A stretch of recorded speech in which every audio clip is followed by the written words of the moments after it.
देहरादून जनपद के नवनियुक्त सीएमओ डॉक्टर मनोज कुमार शर्मा ने देहरादून एसडीएम सदर हरिगिरी के साथ देहरादून के जिला अस्पताल यानी कॉर्पोरेशन अस्पताल का निरीक्षण किया। इस बात पर देहरादून के नवनियुक्त सीएमओ डॉक्टर मनोज कुमार शर्मा ने कहा कि दून अस्पताल में कॉर्पोरेशन अस्पताल के मुकाबले ज्यादा मरीज आते हैं क्योंकि वहां पर बेहतर सुविधाएं हैं, लेकिन धीरे धीरे कोरोनेशन अस्पताल को भी सुविधाओं से लैस किया जा रहा है। साथ ही उन्होंने कहा कि हमारा प्रयास है कि हम कोरोनेशन अस्पताल में स्पेशलिस्ट डॉक्टरों की कमी को पूरा कर सके और सुपर स्पेशलिस्ट डॉक्टरों को वहां पर लाया जाए, जिसके बाद जनता का रुझान कोरोनेशन अस्पताल की तरफ बढ़ेगा।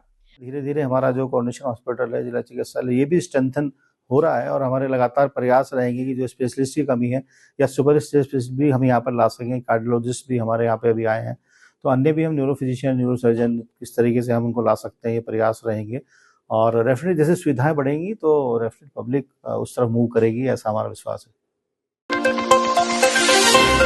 6 मार्च को प्रधानमंत्री नरेंद्र मोदी का उत्तरकाशी जनपद के हर्षिल और मुखवा का दौरा प्रस्तावित है, जिसे लेकर धार्मिक सरकार अपनी तैयारियों को अंतिम रूप दे रही है। वहीं इस बात पर भाजपा से धर्मपुर के विधायक विनोद चमोली ने कहा कि हम उत्तराखंड वाले बहुत ही सौभाग्यशाली हैं कि प्रधानमंत्री उत्तराखंड के विकास के लिए स्वयं संज्ञान लेते हैं। साथ ही उन्होंने कहा कि शीतकालीन 4 धाम यात्रा का प्रचार करने की दृष्टि से प्रधानमंत्री का दौरा देखा जा रहा है और जब प्रधानमंत्री मुखवा में आएंगे तो निश्चित तौर पर अंतर्राष्ट्रीय फलक पर चमकेगा। कि उत्तराखंड को कैसे आगे बढ़ाना है, इस पर प्रधानमंत्री जी स्वयं संज्ञान लेते हैं, स्वयं एक्सरसाइज करते हैं। अभी जो हमने शीतकालीन यात्रा का शुभारंभ किया है और ताकि 12 महीने यहाँ पर यात्रा चलती रहे और जो हमारा जो इकोनॉमी है वो बूस्टअप हो, हमारे लोगों को रोजगार 12 महीने मिले, तो उसी को कहीं ना कहीं मार्केट करने की दृष्टि से माननीय प्रधानमंत्री जी के दौरे को मैं देखता हूँ।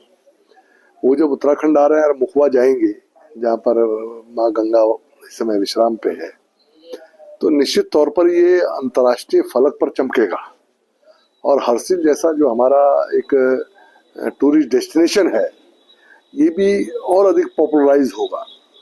तो मैं समझता हूँ इस प्रकार के जो कार्यक्रम माननीय प्रधानमंत्री देते हैं, तो समय समय पर नए डेस्टिनेशन टूरिज्म के लिए खड़े होते हैं।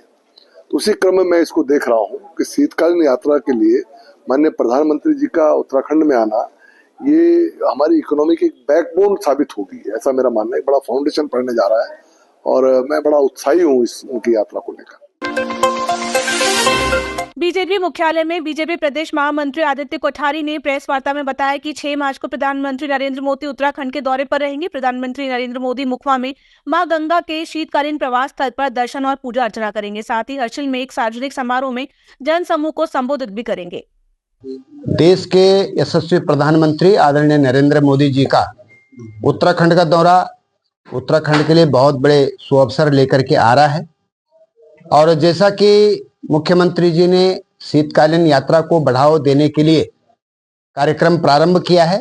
आदरणीय नरेंद्र मोदी जी शीतकालीन यात्रा को बढ़ावा देने के उद्देश्य से उत्तराखंड का दौरा कर रहे हैं और इसके साथ ही सीमांत क्षेत्र के लोगों को भी वो संबोधित करने वाले हैं। और जैसा कि सभी को पता है कि उत्तराखंड में जब भी वो आते हैं, यहाँ के कुछ महत्वाकांक्षी परियोजनाओं को गति मिलती है। तो मुझे पूरी अपेक्षा है, पूरी उम्मीद है कि प्रधानमंत्री जी का यह 6 मार्च का जो दौरा है, यह उत्तराखंड को काफी कुछ सौगात देकर के जाएगा और उत्तराखंड को एक नई दिशा। रुड़की पहुंची विधानसभा अध्यक्ष रितु खंडूरी को आज रुड़की के दोनों प्रेस क्लब के माध्यम से एक ज्ञापन दिया गया। आपको बता दें कि 3 दिनों पहले नगर निगम रुड़की की बैठक के दौरान मेयर और रुड़की विधायक प्रदीप बत्रा के द्वारा रुड़की के पत्रकारों को बैठक में कवरेज के लिए नहीं जाने दिया गया था, जिसको लेकर पत्रकार समाज में भारी रोष व्याप्त है, जिसके चलते आज सभी पत्रकारों ने रुड़की के एक कार्यक्रम में पहुंची विधायक सभा अध्यक्ष रितु खंडूरी को एक ज्ञापन सौंपा और विधायक प्रदीप बत्रा पर उचित कार्रवाई करने की बात कही। वहीं रितु खंडूरी ने सभी पत्रकारों को इस संबंध में उचित कार्रवाई की बात कही है। सभी पत्रकार दोनों संगठनों के अध्यक्ष और उनके पदाधिकारी सदस्यगण नेहरू स्टेडियम में पहुंचे, जहां हमारी जो विधानसभा अध्यक्ष है महोदया श्रीमती रितु खंडूरी भूषण जी आई हुई थी।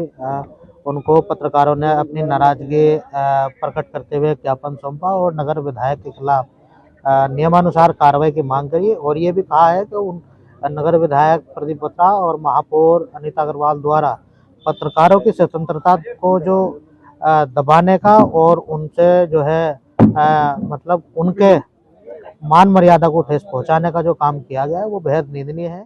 कि इसके जो हमारा जो विधायक इसके खिलाफ कार्रवाई होनी चाहिए, जो उसकी विधायक बनती है वो करनी होनी चाहिए। इसी को देखते हुए जो आज प्रेस क्लब के सभी दोनों प्रेस क्लबों के सदस्य हैं वो सब इकट्ठा हुए, दोनों जो यहाँ के क्या नाम वो थे अध्यक्ष थे, वो दोनों पहुंचे और उन्होंने एक मन बना लिया। इतना तक प्रदीप बत्रा अपनी गलती स्वीकार नहीं करता। इसी प्रकार से जो हमारे प्रेस के जो साथी है वो जो कोई भी कवरेज नहीं करेंगे प्रदीप बत्रा और क्या नाम मेयर की, और बाकी जो लोग करेंगे वो काली पट्टी बांध के करेंगे, वरना कोई किसी का वो नहीं करेगा। सब लोग एक साथ है।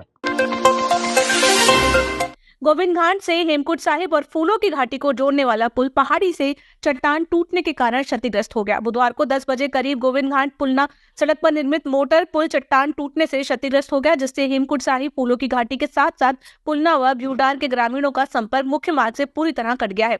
इसके साथ ही दर्जनों वाहन अलकनंदा नदी के उस पार फंस गए हैं। जिलाधिकारी संदीप तिवारी ने बताया, गोविंद घाट में हुई घटना के बाद SDRF, तहसील प्रशासन, स्वास्थ्य विभाग, लोक निर्माण विभाग के साथ सभी विभागों की टीम मौके पर पहुंच गई है। प्रशासन की प्राथमिकता पुलना गांव में निवासरत लोगों को आवश्यक वस्तु और अन्य सुविधाओं को उपलब्ध कराना है। के करीब ऊपर से चट्टान टूटी और बिल्कुल अंधेरा ही अंधेरा हो गया था, यहाँ पे कुछ पता ही नहीं चल पाया और ये पूरा पुल ध्वस्त हो गया। और ऊपर 2 गांव है, भूंडार और पुलना, और ये अपना भैया, यहाँ के लोगों की आवाजाही बिल्कुल ठप हो गई है। क्योंकि PWD का निर्मित था और किसी प्रकार की कोई जनहानि नहीं है। मौके पर प्रशासन, स्वास्थ्य, पुलिस, SDRF की टीम रवाना हो चुकी है और अभी प्राथमिकता पुलना गांव को लोगों को बेसिक फैसिलिटीज उपलब्ध कराने की है और यात्रा शुरू होने में अभी समय है। और जो PWD डिपार्टमेंट है उनके अधीक्षण अभियंता मौके की स्टडी करने के लिए निकल चुके हैं और शाम तक वो एक अपना सॉल्यूशन प्लान बताएंगे हम लोगों को, जिसको हायर अथॉरिटीज़ को फॉरवर्ड किया जाएगा।